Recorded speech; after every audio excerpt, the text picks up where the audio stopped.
More than 1 in 4 transgender people have been assaulted, and that number increases for trans women and trans people of color. The purpose of this speech is to advocate on behalf of the No More Stop Domestic Violence campaign for transgender men and women who are often marginalized when it comes to this issue. I will be talking about the issues regarding domestic violence within transgender relationships and offer solutions on how to combat it. The main problem is the high level of intimate partner violence against the transgender community. 30 to 50% of transgender people experience intimate partner violence, or IPV, within their lifetime. IPV is usually defined as physical, sexual, or emotional, or economic assault, usually used to assert power and control within the relationship. The problem with this is an entire group of people are being marginalized, and this group of people have every right to be in a happy, safe, and fulfilling relationship, just like you and I.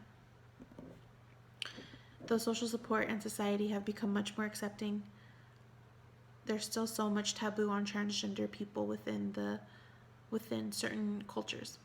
So based on your cultural or religious upbringing, many trans people are shunned or disowned because of their gender expression. And this is a huge factor on why trans people have such hard times getting out of abusive relationships. The lack of support, the lack of resources, the lack of knowledge in the legal rights that trans people do have as victims of domestic violence are underwhelming.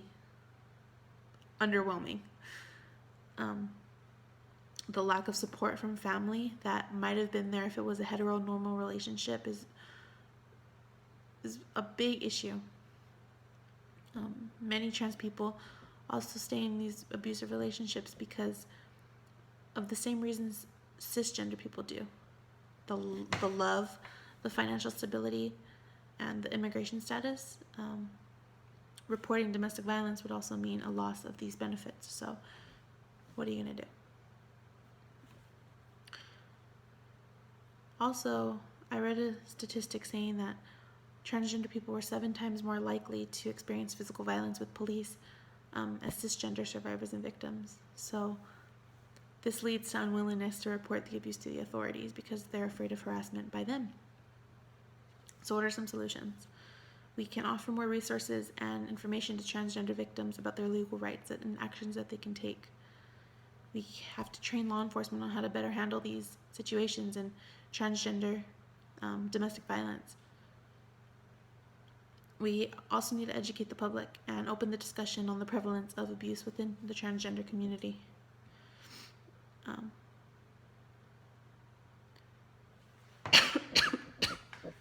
Excuse me. We also need to remember that there's a whole lot of in between. There's not just cisgender women trying to get out of domestic violence. There's a lot of in between things that happen. And just know that you don't have to leave your values and beliefs if you want to see change. Discussing these issues and solutions don't make you part of the trans community.